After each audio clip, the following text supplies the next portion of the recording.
दर्शक हो नमस्कार. महाराष्ट्राचा आखाडामध्ये आपल्या सर्वांचं स्वागत आहे. एकीकडं समाधान काळे हे भाजपमध्ये प्रवेश करत असतानाच वाडी कुरोलीत काळे गटाला अभिजित पाटलांकडून मोठा धक्का देण्यात आला आहे.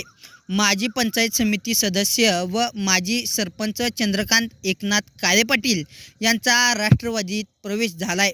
या प्रवेशाने वाखरी गटातील बागल यांना मोठं पाठबळ मिळाल्याचं मानलं जात आहे. आज वाडी कुरोली येथे समाधान काळे यांचा भाजपात पक्षप्रवेश पार पडत असतानाच इकडे अभिजित पाटील व बागल परिवाराने मात्र थेट काळेंचे होमग्राऊंड असलेल्या वाडी कुरोलीमध्येच खिंडार पडले आहे.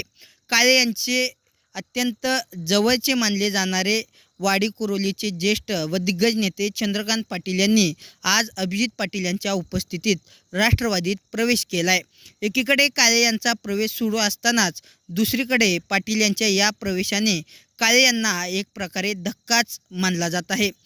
दरम्यान या प्रवेशाने वाखरी गटाचे उमेदवार मयुरीताई बागल यांना पाठबळ मिळाल्याचं या ठिकाणी दिसून येत आहे.